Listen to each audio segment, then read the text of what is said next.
Trump fires back following debate after Moderators' performance. Keeping you informed and engaged, now more than ever.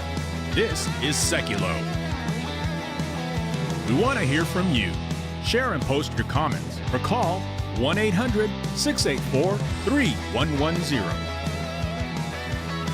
And now your host, Jordan Seculo. All right, welcome to Seculo. We want to take your phone calls. A special number today as we fix our usual call-in number line. It's 1-833-793110. That's 833-799-3110 if you want to talk to us on the air.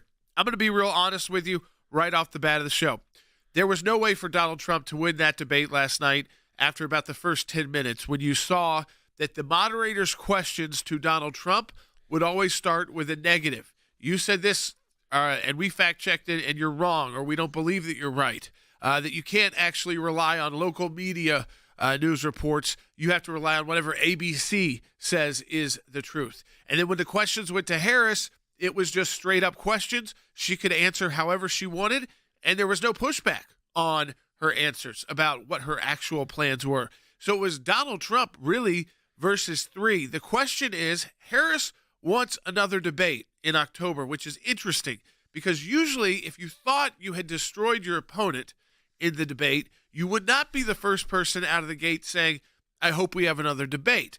But what I think she believes is she's cut into Donald Trump, probably not significantly, but if she got one more opportunity at it, learning about what really can get under his skin and the right moderators, that it could be worth one more debate to then favor her going into actual election day. But I don't think it was as bad for Donald Trump as some people are saying. There were some difficult issues. Obamacare has been a difficult issue for Republicans, Logan. We know that from the beginning. And it isn't just Donald Trump. It's Republicans going back years now who have not been able to figure out how to replace Obamacare. Donald Trump got as close as possible, but because of his a personal relationship with John McCain let his personal beliefs on Donald Trump trump his policy beliefs as someone who wanted to, get rid of Obamacare. And he did that, famous like Roman-style thumbs down to kill it.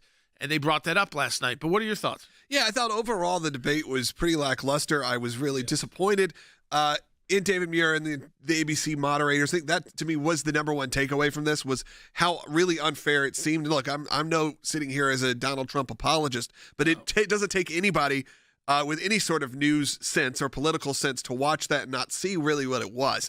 That was very disappointing. I think that you had the opportunity from the last debate to actually come out, have a fair debate, have these conversations. It was very clear up front that, as you said, questions were either pointed to President Trump that were all negative, and then when they were pointed to Kamala Harris, a lot of times they were pointed as also negatives to President Trump. There was very few times in that situation where it felt like it wasn't an attack. And to be honest, I got exhausted by it. When you got to an hour and a half plus, there were times when I was finding myself just tuning out because I couldn't really take it anymore. But what it does from the narrative that President Trump has been spinning for years is prove that the news is biased against him. Right. And you may like him or not like him, but if you watch that and you think that was a fair and balanced, a fair and balanced debate, all that it did was prove the point that President Trump has been saying over the years. Sadly, it may have come at a negative cost. Right, yeah. I mean, they fact-checked Trump 5 times live. No fact checks for Harris. As people said, you could see the questions for Harris were pretty much softballs. And even if they were kind of more straightforward, tougher questions, she could answer however she wanted, and they just moved on. They didn't follow up and say, really, you feel that differently about fracking? You feel that differently about the environment and the new Green Deal and all these other, going electric and defunding the police? How did you make this switch in just the last 3 years? And why didn't you tell anybody? And what have you done the last 3.5 years to get to any of these moments? We're taking your calls again. The number today, 1-833-799-3110. And, of course, as the election nears, the attacks from the left are going to continue to increase. We need your help now more than ever. Become an ACLJ champion at aclj.org. For Former President Donald Trump and Vice President Kamala Harris squaring off on the debate stage last night. Now, critics, Trace, said that tonight's debate was overwhelmingly one-sided, thanks in large part to the live fact-checking of one of, but not both, of the candidates. Fact checks on Trump, 5. I counted 6, but we'll say 5. Harris, nothing. 3 people are running against Donald Trump at this point. It was Joe Biden, then it was Kamala Harris, and obviously the entire news media. We saw that on display last night. Kamala Harris, yes, she was prepared last night, prepared to lie, but she also came across as inauthentic and too scripted. And I think that, as we saw in 2016 with Hillary Clinton, that does come back to bite you. Vice President Harris has had 4 years to deal with these issues, and they've just gotten worse. And unfortunately, we had moderators who were clearly biased, who were constantly fact-checking Donald Trump. But none of these kind of whoppers that the vice president was saying, and none of her failure to really explain that, answer that first question. Did she exceed the very low expectations that were set for her? Yes, she did. That being said, if you're going to fact check one candidate, you can't not, or perceived fact check, some of those weren't even real fact checks. You have to apply the same standard to the other candidate. They absolutely failed to do that tonight. Kamala Harris lied multiple times on the debate stage last night, and there were 0 fact checks of her. The questions were biased. There was an attempt on President Trump's life just a few short months ago. There was not one question about that or the political violence or the violence in general that's taking place in this country. All of the questions were tilted in Kamala Harris's favor. She acts like she's always been a big supporter of fracking, never addressed her open borders past. And so, yes, it was a 3-on-1 debate. It was disappointing that she didn't have her feet held to the fire by the moderators. They went out of their way to try to do that to Donald Trump.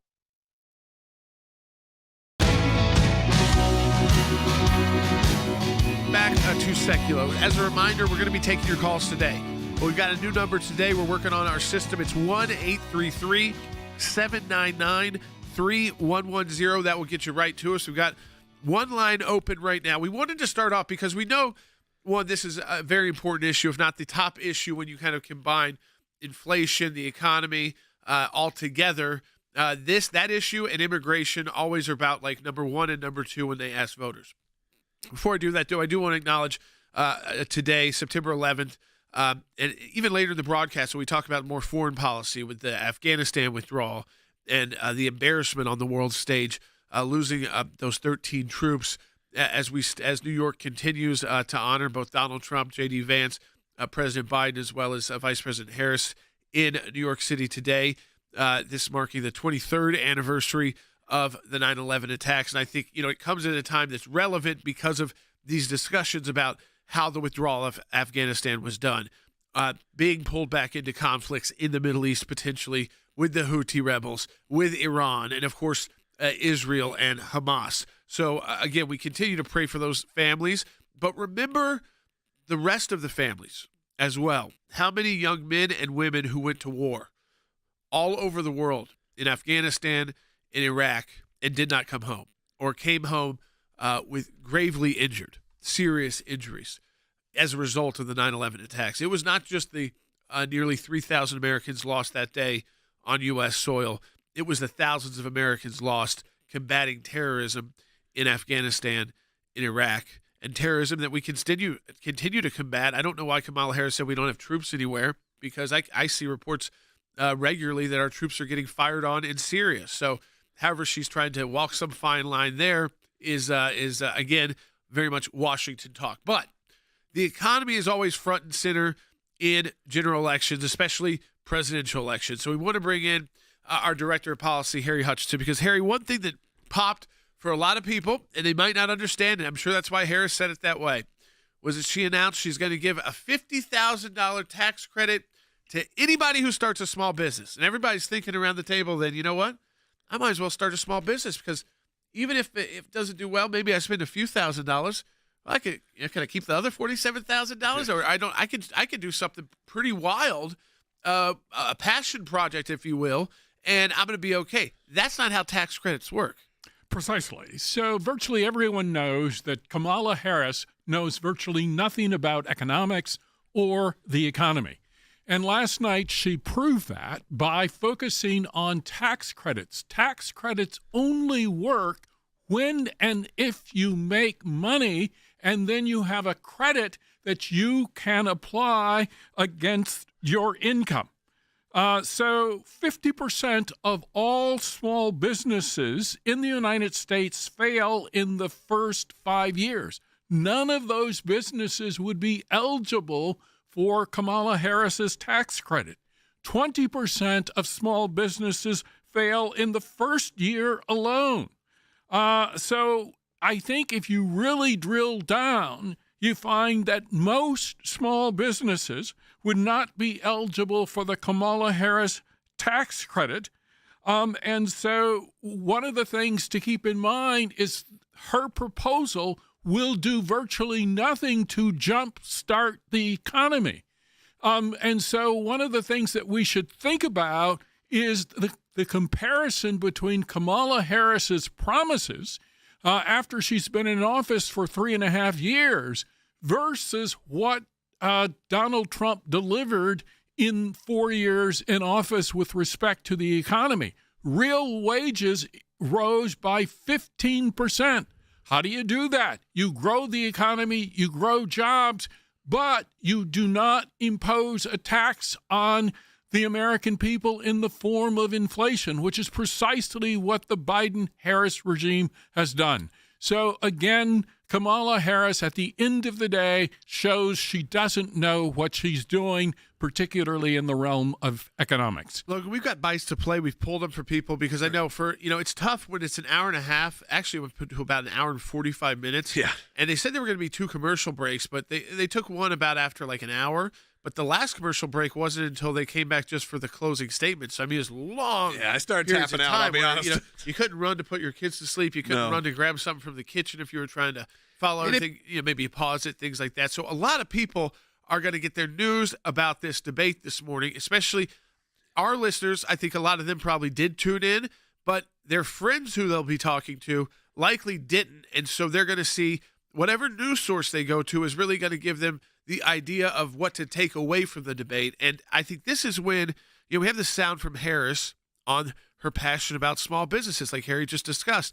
This is how you mislead voters right off the bat with a policy that sounds like you're giving them free money. Let's play it. Bite 6.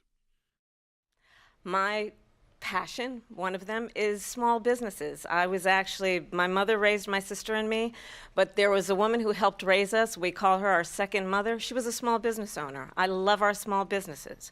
My plan is to give a $50,000 tax deduction to start up small businesses, knowing they are part of the backbone of America's economy. My opponent, on the other hand, his plan is to do what he has done before, which is to provide a tax cut for billionaires and big corporations, which will result in $5 trillion to America's deficit. Yeah, okay. So, Harry, just to break that down for people, this idea again that Donald Trump only wants tax cuts for the rich, I don't think that's how American workers felt when he came into office. Pre-COVID, the economy was booming. People felt good. Interest rates were extremely low. People were buying homes. They were able to purchase their first home. They were even purchase second homes. They were moving up in their home market. They were selling their first home, buying a bigger home. They were able to have more cash in their pockets, spend more on travel, and again, more on, as she likes to talk about, small businesses and her passions. So she tries to make it sound like these $50,000 tax deductions and credits that are going to somehow spur all of these passion projects and small businesses to be able to pop up all over America instead of just benefiting millionaires and billionaires who, by the way, are the vast majority of people in the non-government sector. Those millionaires and billionaires employ most people, and a lot of those millionaires are small business owners. I think you're precisely correct. So Harris essentially offered platitudes. She talked about her passion. Well, her passion and her platitudes neither grow the economy or put food on the table.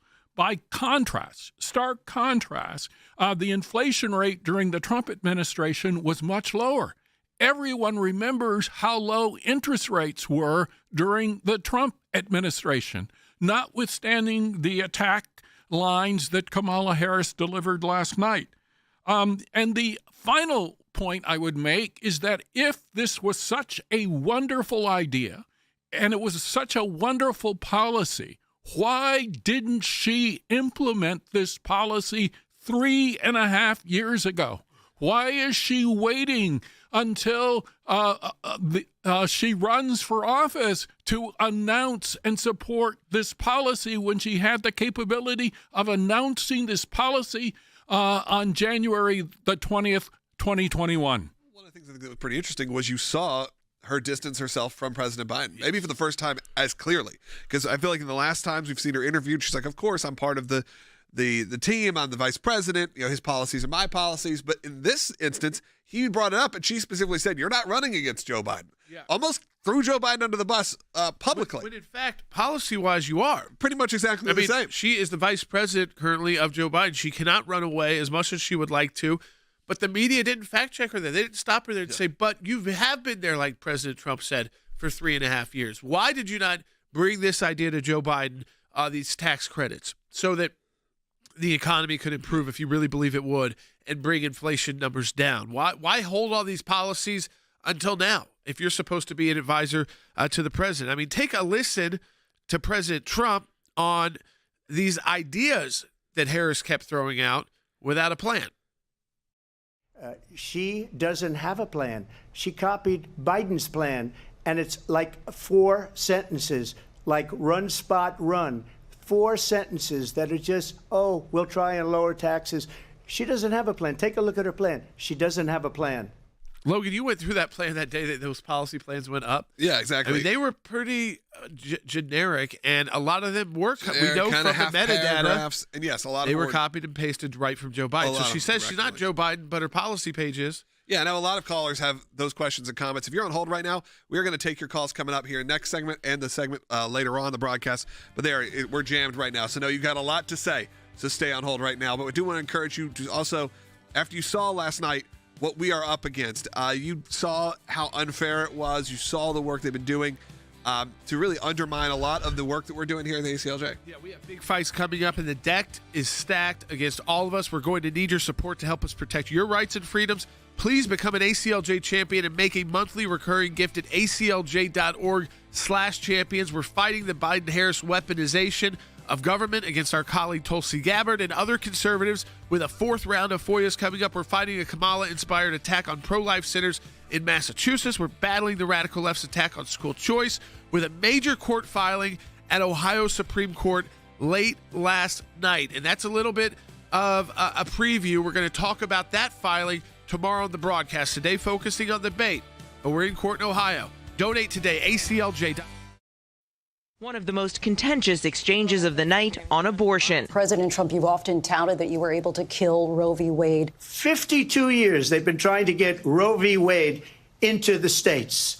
And through the genius and heart and strength of 6 Supreme Court justices, we were able to do that. Now, I believe in the exceptions for rape, incest, and life of the mother. I believe strongly in it. Ronald Reagan did also. 85% of Republicans do.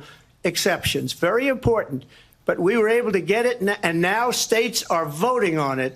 And for the first time, you're going to see, look, this is an issue that's torn our country apart for 52 years. Every legal scholar, every Democrat, every Republican, liberal, conservative, they all wanted this issue to be brought back to the states where the people could vote. And that's what happened. Now, Ohio, the vote was somewhat liberal. Kansas, the vote was somewhat liberal, much more liberal than people would have thought. But each individual state is voting. It's the vote of the people now. It's not tied up in the federal government. I did a great service in doing it. It took courage to do it. And the Supreme Court had great courage in doing it. One does not have to abandon their faith or deeply held beliefs to agree. The government, and Donald Trump certainly, should not be telling a woman what to do with her body. You should ask, will she allow abortion in the 8th month, 9th month, 7th month? Come on. Okay, would you do that? Why don't you ask her that question? Why don't you That's answer the problem. question? Would you because veto? Under Roe v. Answer Wade, the question. Would you veto? You could do abortions in the 7th month, the 8th month, the 9th That's month, not true. and probably after birth. Just look at the former governor of Virginia. The governor of Virginia said we put the baby aside and then we determine what we want to do with the baby. President Trump, thank you.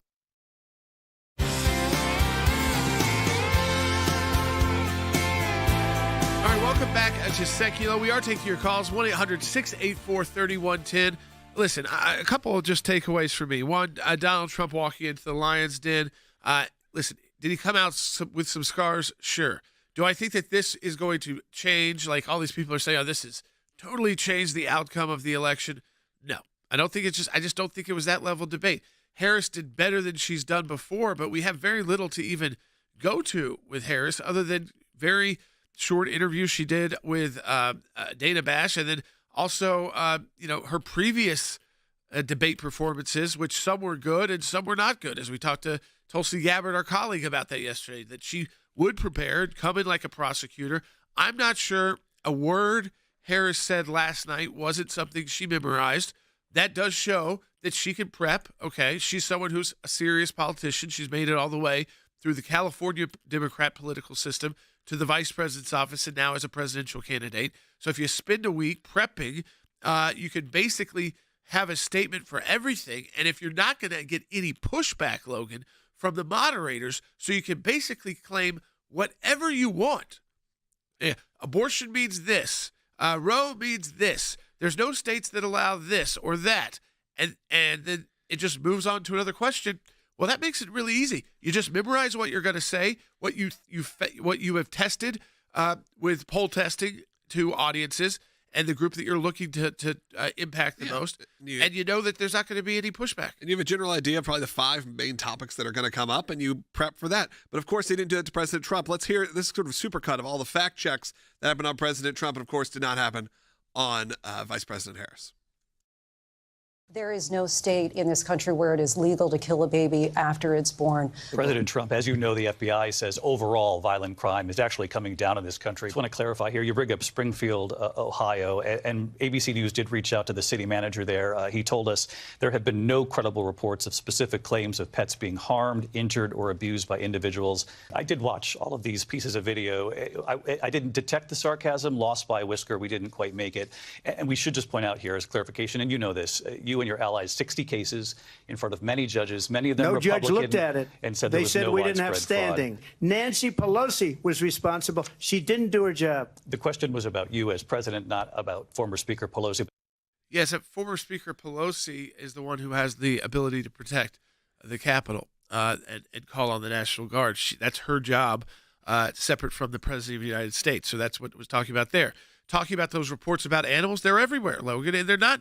Again, the idea that ABC said they could get – would a city manager who is basically brought in to be someone who brings small businesses in to their city ever admit to the fact that our people's pets and the ducks in the pond were being taken by immigrants, Haitian immigrants, even if that was true? No, unless there were police reports. And there's probably not police reports, but there's plenty of reporting showing that it's like what they said about ACLJ, that the Venezuelan gangs didn't take over. But I've been watching it on video for the last 2 weeks. Yeah, I think that a lot of that is that sort of gray area of what is true and what is reported facts. We reached out to a city manager. I mean, even if you don't want to say that's overblown or whatever it is, these are the issues that are happening around the country. And if you're not staying alert to them, I mean, yes, does it come out as sadly the sort of the comedy moment that Trump may not live down? Sure, that will be what everyone seizes on. That's what all comedians will seize on because it's so outrageous and outlandish to all of a sudden hear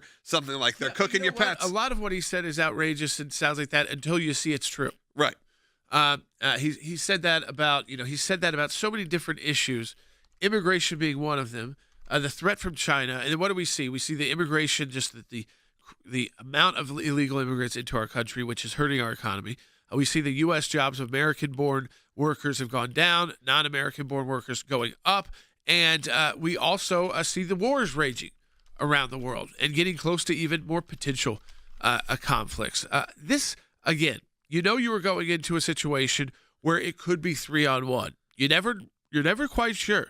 Even with CNN, when it was the Joe Biden debate, there was a lot of concern it could end up being 3-on-1. But they took a different approach. They were tough on both. And Joe Biden was sputtering so bad that they pushed him and to a point where he could no longer respond.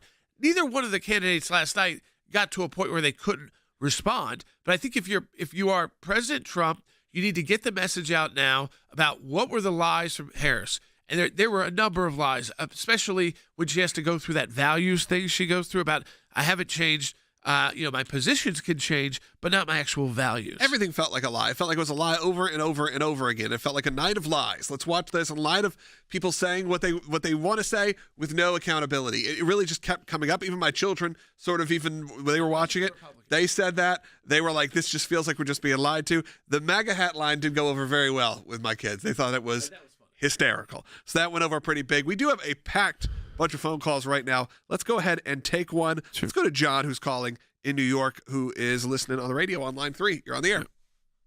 Hello, this is Seculo and my fellow Americans. Hey, a question I have is in regards to in-kind contributions, which would be a possible violation of the federal election code by the ABC specifically for this so-called debate.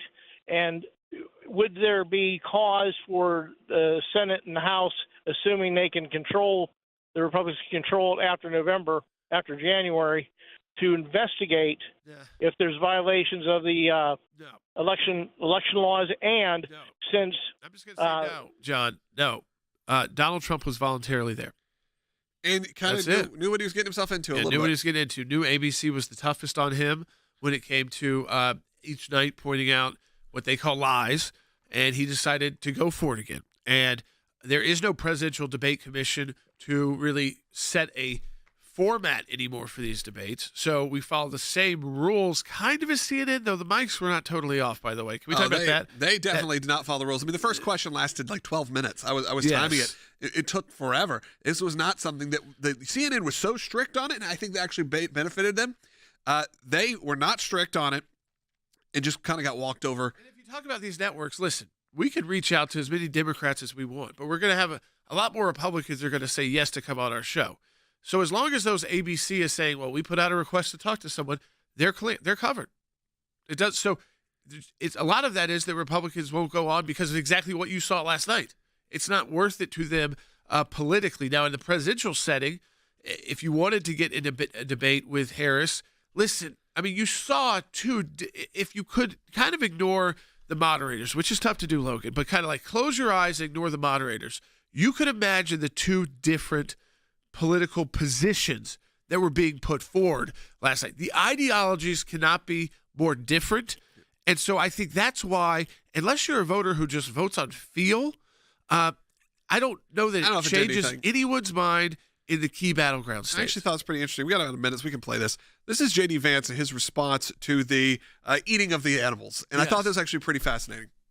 This town has been ravaged by 20,000 migrants coming in. Healthcare costs are up. Housing costs are up. Communicable diseases like HIV and TB have skyrocketed in this small Ohio town. This is what Kamala Harris's border policies have done. And I think it's interesting, Caitlin, that the media didn't care about the carnage wrought by these policies until we turned it into a meme about cats. And that speaks to the media's failure to care about what's going on in these communities. If we have to meme about it to get the media to care, we're going to keep on doing it because the media should care about what's going on. You know, I mean, right there, Logan, you brought it up. They couldn't get the attention on the HIV rates going up, TB, tuberculosis going up, and the hospitals, out of control, not being able to take care of the schools. They had to find something that was so extreme just to even get people's attention on a small town in Ohio and how illegal immigration was affecting them. We'll be right back on Secular. Some people think champions are bored, that it's a title that requires something only a handful can ever possess. There are times in our lives that we are called, every one of us, to step up and serve a cause greater than ourselves. Even when the loudest voices in the room say it's wrong, that it can't be done. It can be a difficult stand, but it's one any of us can make, including you. You can be the change. You can make that difference. You can be a champion. We cannot do what we do without you. By becoming a monthly donor, you can become a champion of life. A champion of liberty, a champion of freedom. Please join us. Become an ACLJ champion today.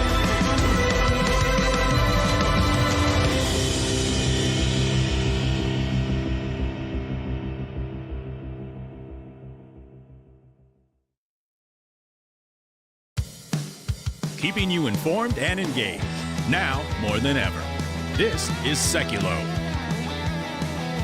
And now your host, Jordan Seculo. All right, welcome back to Seculo. We've got a lot of folks who want to talk to us on the air. Well, today, the number, because we've had a little a hiccup with the other number, we'll get that fixed. But today to talk to us, 1-833-799-3110. That's 833-799-3110. We'll go to the phones. We're, of course, talking about the debate.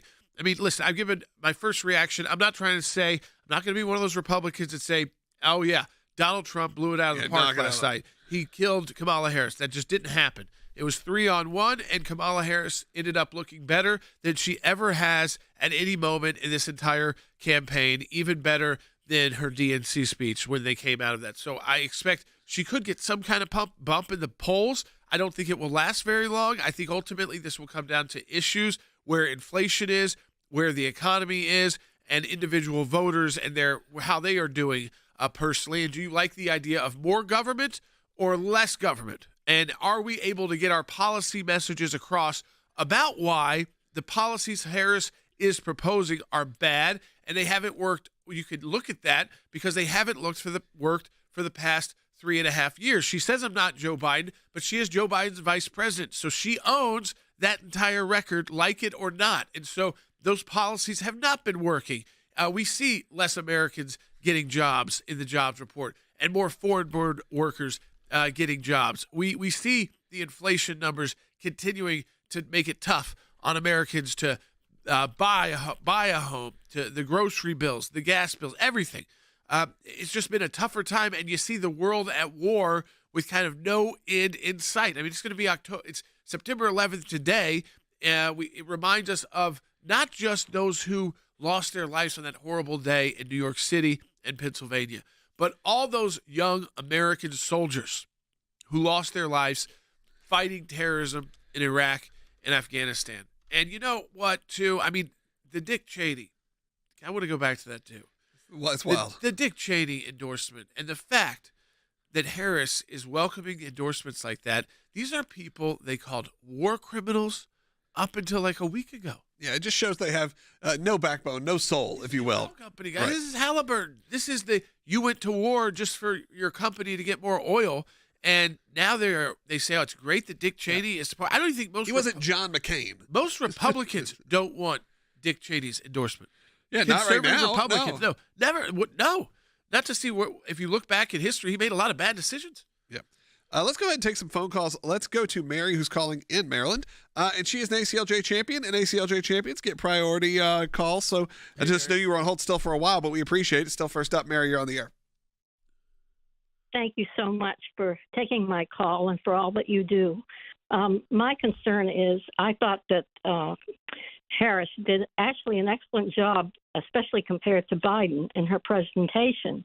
But everything she said was a lie. And now President Trump did a great job in his presentation. However, many people might be swayed by what they've heard on TV and such about his indictments. And I'm just afraid that there are I think what they did, Mary, and I'm going to get your thoughts on this, is they treated everything that Donald Trump said as a lie. And whenever Harris made any statement, she just got no second question. I mean, that's kind of what I took away last night, is that she could say whatever she wanted to about her policy changes, and they didn't push back on her. And Donald Trump couldn't even, before he even started, got a question, while the question to Donald Trump was being asked, the question was already a negative. Before he even answered, he already was on the defensive by the way the question was answered. So if you think the mainstream media is biased and not worth your time, it isn't. And it's really biased. Horribly so. Horribly so. And you saw that last night. You think David Muir, with his boring kind of tone and all that, isn't really directing millions of Americans to be liberals? They are. They just do it in a different way. We need you. We've got big fights coming up. One of them we're going to get into on tomorrow's broadcast. I'm just teasing this for you. We're battling the radical left's attack on school choice in Ohio with a major court filing already at Ohio Supreme Court late last night while the debate was ongoing. We'll get into it more tomorrow, but we need your support financially. Donate today at aclj.org. Prime Minister Benjamin Netanyahu said there's not a deal in the making. President Biden has not been able to break through the stalemate. How would you do it? This war must end. It must end immediately, and the way it will end is we need a ceasefire deal and we need the hostages out. And so we will continue to work around the clock on that. Work around the clock, also understanding that we must chart a course for a two-state solution. And in that solution, there must be security for the Israeli people and Israel, and in equal measure for the Palestinians. But the one thing I will assure you always, I will always give Israel the ability to defend itself, in particular as it relates to Iran and any threat that Iran and its proxies pose to Israel. But we must have a two-state solution where we can rebuild Gaza, where the Palestinians have security, self-determination, and the dignity they so rightly deserve. She wouldn't even meet with Netanyahu when he went to Congress to make a very important speech. She refused to be there because she was at a sorority party of hers. She wanted to go to the sorority party. She hates Israel. If she's president, I believe that Israel will not exist within 2 years from now. And I've been pretty good at predictions, and I hope I'm wrong about that one. She hates Israel. At the same time, in her own way, she hates the Arab population because the whole place is going to get blown up. Arabs, Jewish people, Israel will be gone. It would have never happened. Iran was broke under Donald Trump. Now Iran has $300 billion because they took off all the sanctions that I had. Iran had no money for Hamas or Hezbollah or any of the 28 different spheres of terror. And they are spheres of terror, horrible terror.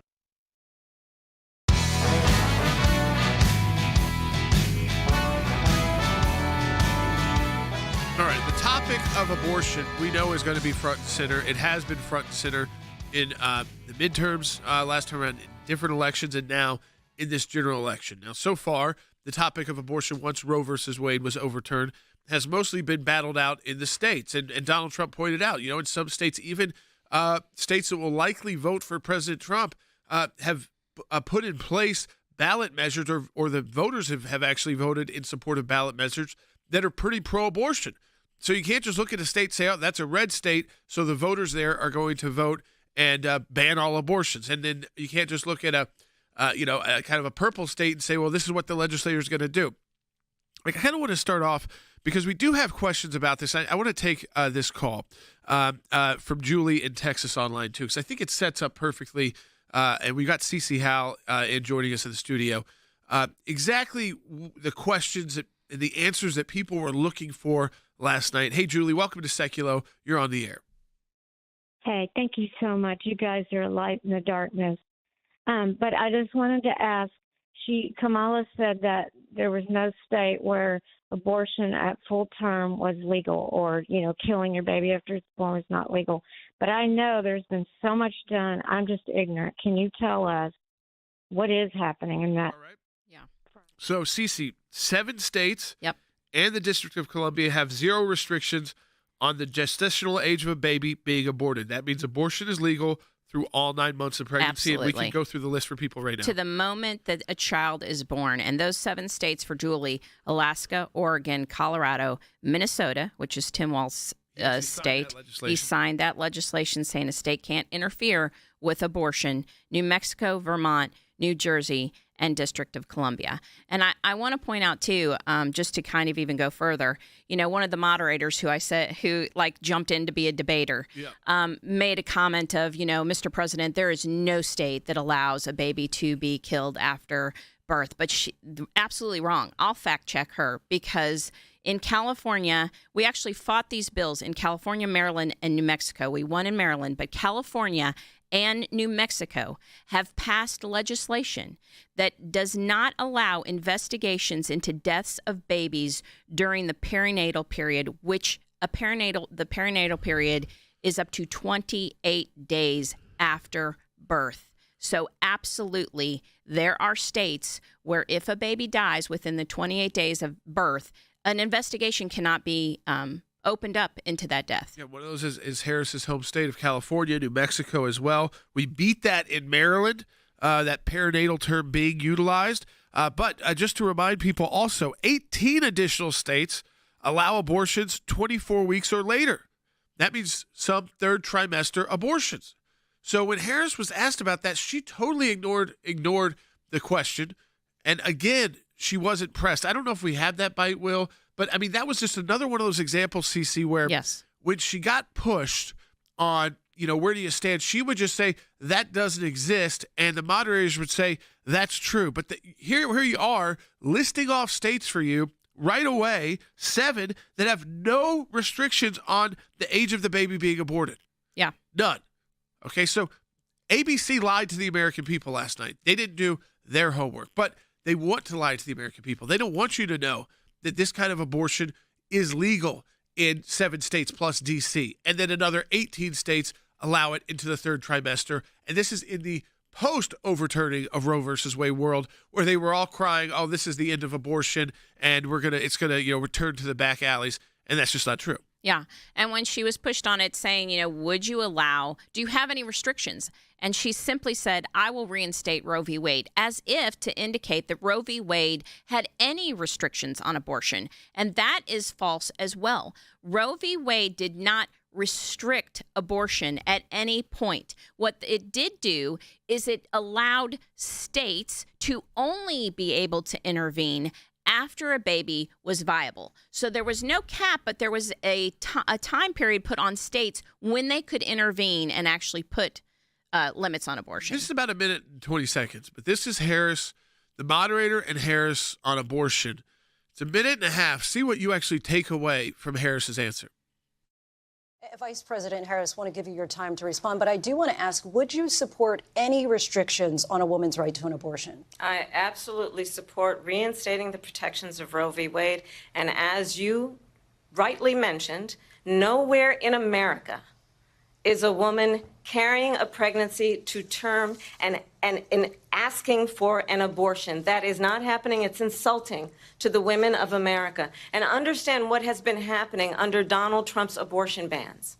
Couples who pray and dream of having a family are being denied IVF treatments. What is happening in our country? Working people, working women who are working 1 or 2 jobs, who can barely afford childcare as it is, have to travel to another state to get on a plane sitting next to strangers to go and get the health care she needs. Barely can afford to do it, and what you are putting her through is unconscionable. And the people of America have not, the majority of Americans believe in a woman's right to make decisions about her own body, and that is why in every state where this issue has been on the ballot, in red and blue states both, the people of America have voted for freedom. It's interesting, that statement that, vast majority of Americans believe that women should be able to make their own decisions about their own body. And that's just a pretty generic statement. So if you say it like that, I think a lot of Americans say, yeah, generally that should be true, unless what they're doing is to themselves is illegal. We don't allow you to do anything to yourself, and because of how it could affect others, including an unborn child. Right. And it is, while it's not all the states, I mean, I don't know how many times we have to say that 7 states plus the District of Columbia have no gestational limits. So that means you can have abortion at any moment during the pregnancy.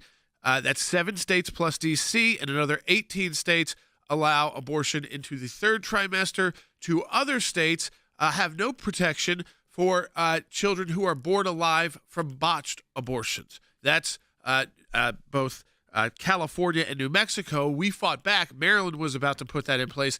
We fought back, and Maryland Democrats actually pulled their legislation. Yeah. And I'm telling you, if you want to do fact checking, this issue of abortion needs to be fact checked. And another thing, we saw it at the Democrat National Convention. The only examples they can give where this is a problem are miscarriages. Yeah. And I want to say this again and be very specific and clear. A miscarriage is not now, nor has it ever been considered an abortion. It's not. An abortion is an intentional ending of a viable pregnancy, terminating the life of a baby. And a miscarriage is not a viable pregnancy. It's not an abortion. But yet those are the only examples they can give to kind of pull on the heartstrings of Americans of, oh, look at these people that have been harmed by these abortion, limitations. Well, they weren't. Again, that's false statements from the vice president, and she should have been called on all of them. Yeah, I want to go back to the phones. 1-800-684-3110. That's 1-800-684-3110. Look how people have been holding on the line. I think I want to go to Joe in Minnesota on line 4. Hey, Joe, welcome to Seculo. You're on the air. Thank you. Hello, guys. I'm very concerned because, unlike us, half this nation has no information but what the media gives them. Half this nation is ignorant to the facts. Half this nation works purely on emotion. And if you watch that debate last night without any of the facts, Donald Trump for 10 years now has been demonized by the media. He's like Frankenstein, bad. And here you had this woman who they made up fantastic to look like an actress, talking about love, peace, joy, working together, solving the problems, and then angry white old guy. I think that's very concerning because the people will vote on emotion without any facts. I think it's half this nation. Well, I think here's this. And CC, I'll go to you because I think people will vote on emotion over fact unless they can't buy the things they want to buy. And I'm not talking about like extreme examples. Everybody wants, a supercar and a giant house. I'm talking about the basics to get by. If they can't afford the basics to get by, I don't know that they care about all these, how well you looked in a debate the night before. And that's what we'll say. And we'll see. We'll see if there's another debate. We'll see if this debate really shifts anything when it comes to the polls. Sometimes little bumps happen for those who the media tells everybody did better in the debate, but then it kind of trickles off after that. But it's hard to vote on feelings if you can't afford the basics of what you need. Yeah, that's right. And she couldn't answer the first question. Are we better off today than 4 years ago? She was like, so I'm the only person on the stage that came from a middle-class family. She couldn't answer it because the answer would be, no, we're not better off. Right. And everyone knows that. I mean, and I think people feel that. So if they're going to vote on feeling first, I think they should be feeling on how they feel when they are attempting to spend money or they don't have the money they need to get the basics to survive and to live their life, especially if they have been used to a middle-class lifestyle that was basically ripped away from them because of these policies that were put in place. Support the work of the ACLJ. As the election nears and the attacks from the left increase, we need your help now more than ever. We're battling a radical left attack on school choice. We're going to talk about it tomorrow. We filed late last night at Ohio Supreme Court. So again, a little preview of that. You need to become an ACLJ champion at aclj.org. Donate today or make it a recurring donation. We need that support. Former President Donald Trump and Vice President Kamala Harris squaring off on the debate stage last night. Now, critics, Trace, said that tonight's debate was overwhelmingly one-sided, thanks in large part to the live fact-checking of one of, but not both, of the candidates. Fact checks on Trump, 5. I counted 6, but we'll say 5. Harris, nothing. 3 people are running against Donald Trump at this point. It was Joe Biden, then it was Kamala Harris, and obviously the entire news media. We saw that on display last night. Kamala Harris, yes, she was prepared last night, prepared to lie, but she also came across as inauthentic and too scripted. And I think that, as we saw in 2016 with Hillary Clinton, that does come back to bite you. Vice President Harris has had 4 years to deal with these issues, and they've just gotten worse. And unfortunately, we had moderators who were clearly biased, who were constantly fact-checking Donald Trump. But none of these kind of whoppers that the vice president was saying, and none of her failure to really explain that, answer that first question. Did she exceed the very low expectations that were set for her? Yes, she did. That being said, if you're going to fact check one candidate, you can't not, or perceived fact check, some of those weren't even real fact checks, you have to apply the same standard to the other candidate. They absolutely failed to do that tonight. Kamala Harris lied multiple times on the debate stage last night, and there were zero fact checks of her. The questions were biased. There was an attempt on President Trump's life just a few short months ago. There was not one question about that or the political violence or the violence in general that's taking place in this country. All of the questions were tilted in Kamala Harris's favor. She acts like she's always been a big supporter of fracking, never addressed her open borders past. And so, yes, it was a 3-on-1 debate. It was disappointing that she didn't have her feet held to the fire by the moderators. They went out of their way to try to do that to Donald Trump.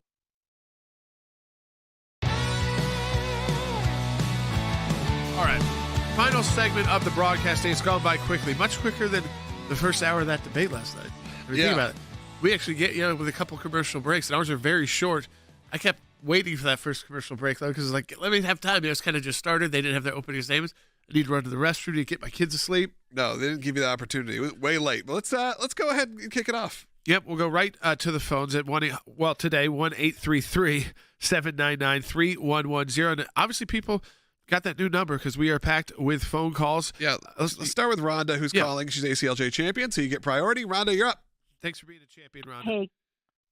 Hey guys, thank you for all you do. And I have two things. Number one, I live in Ohio, not far, less than a half an hour from Springfield. What he said, what President Trump said is true. Our Attorney General is even now finally looking into this.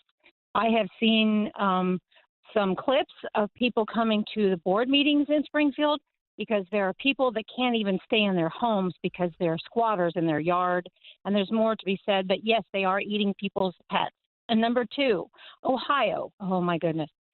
I am a conservative. I have voted pro-life always, never otherwise. Ohio had an issue 1 where, because before issue 1, we had a ban up to 6 weeks. And issue 1 just erased it because 12% of the conservative people voted. Everybody else stayed home. So if people who really believed in the issues would get out and vote, we would not have allowed these situations to be made legal in Ohio. This is exactly what I said, Rhonda, last night after this debate. I said this debate showed me one main thing. One, it wasn't a knockout by anyone. I don't care what the media is saying about that. It wasn't. Okay, Donald Trump's got a big campaign and a big support base, and Harris has got a big campaign and a major support base too with the Democrat Party. They have two major parties behind them. This is going to come down to who has the better turnout machines, because ideologically, you're not going to. These people are so different. Yeah, you're not going to sway them even on style. There's neither. I mean, some of their. I don't think her style is particularly likable either. So it's kind of like, pocketbook. Who do you think is going to be better for you economically and for your family? And I think that's not a bad decision to start from, even as a person of faith, because that's going to impact your church, your community. That's going to affect the kind of health of your community. Are people able to find jobs?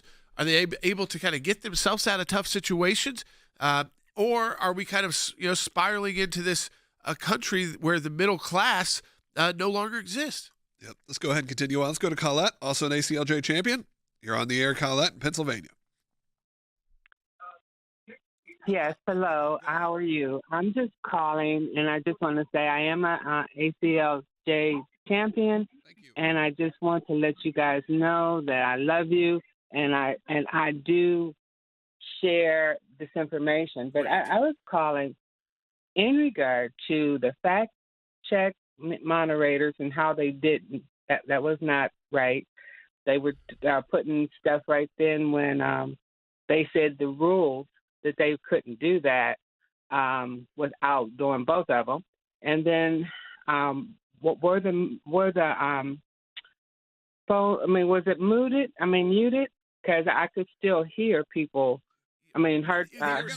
Close together. Yeah, you're gonna bleed over on the microphone. There was bleed over. So the fact is that room was so close that if you spoke next to the microphone, that Donald Trump or Harris were close enough to be picked up on the other person's like you. If they cut my mic right now, you'd be able to hear me a little bit. Yeah. So and if I was talking loudly, probably pretty decently. Especially on your TV. So that was not the same as a CNN debate. On the second part, how do they fact check? Because they ask the questions with they go in with a leading question. Yeah, they know what's coming. They know what the answer is going to be, and they know what they're going to then retort with. Right, exactly. It was so just set up in that situation. It was really disheartening. I really did set up and leave it going. Everything that Donald Trump says about the media is true, and here's the proof of it. And it bummed me out. It made me sad because it does feel like we're living in sort of a really weird time where there is no truth to media, and it's like you said, we're being honest. We're an alternate media source. We're being honest and not saying, Donald Trump blew it out of the water. That was an incredible win. And we're also saying, and we're not saying it was an incredible loss either. There's no reason for us to. We can be honest and truthful, but it's clear that they have mandates and they can't be, or they're choosing not to be to try to sway an election in their favor. I really hate that. I hate that's where we've ended up. Let's continue on, take a few more calls, and we start to wrap up this broadcast. Let's go to Ann, who's calling on, watching on Facebook, calling in Pennsylvania. You're on the air. Hey, guys. Great post-debate analysis. Unlike some of the conservative media I heard this morning who had this Monday morning quarterback analysis, Trump did horrible. He could have done so much better. And I'm just saying, I'm 63 years old, and for decades I have watched the fact that, the liberals have hijacked every entity, every institution, including the debate stage. What my question is, okay, what can we do to get the RNC to get conservatives to be more bold and outspoken about the fact that there is no more journalistic integrity? There's a basic code of ethics, in my opinion, in journalism. When are we going to demand that we get it back? And I thought we had actually by saying we're done. Remember, the Presidential Debates Commission is no more. And I thought we were actually likely going into a situation, even before Biden stepped out, where there would not be any debates because the American people would see they'd just become junk, a waste of time, political moves by either networks that were covering it because their bias overshadowed whatever would be debated. And you know what? It might actually have been better for the American people. It sounds bad. Yeah, it's unfortunate. You don't want it to be that way. But you know what? Joe Biden would still probably be the nominee. And last night wouldn't have happened. And the idea is that it's hard to put on most Americans to say, go through watching the debate or learning about the debate and then spend another 3 hours about learning about why what they said was wrong. Yeah, absolutely. Now, that now is up to all of you. Everybody that listens to this broadcast, you've got to go into your communities and tell people about why you were voting for who you're voting for and why what that people may have heard about them. You can answer the tough questions. You can answer the tough questions. You know the truth. You know the facts, but you have to be willing to talk to your community, Logan. Yeah, absolutely. I'm going to tell these two callers that are on hold right now. Unfortunately, we're not going to be able to get to you today, Waylon and Bob. Please call in tomorrow. We'll get you up first. I know that you were on hold for a long time. We just ran out of time. Phone lines were jammed, so we appreciate you calling. Pretty funny. He quoted Vice President Harris, said, "I will fix things if I'm voted into office." Yeah. Says Harris, who is currently the Vice President of the United States in office. Yeah, so great comments from both of you. Just unfortunately, we we're able to get to you. And we need to tell you, you saw firsthand what happened last night. You got to support the work of the ACLJ because regardless of who becomes president, one way or the other, we're going to be there. Yeah, the weaponization of the media, you see, their support of the abject lies spewed forth from the far left. Harris championed abortion. She got away with it. She couldn't even give any actual policy support for Israel. She refused to walk away from a single Biden policy, and ABC let her get away with it. We have big fights coming, and the deck is stacked against all of us. We're going to need your support to help protect us, protect your rights and freedoms. Please become an ACLJ champion and make a monthly recurring gift at aclj.org/champions. We are fighting the Biden-Harris weaponization of government and the fight on Tulsi Gabbard, our colleague. We are fighting for pro-life centers in Massachusetts in court there. You know that. We'll get into it tomorrow, late last night. We're fighting back on the left's attack on school choice in Ohio at the Ohio Supreme Court. And there's even more legal work we're going to announce from the ACLJ impacting this election later this week.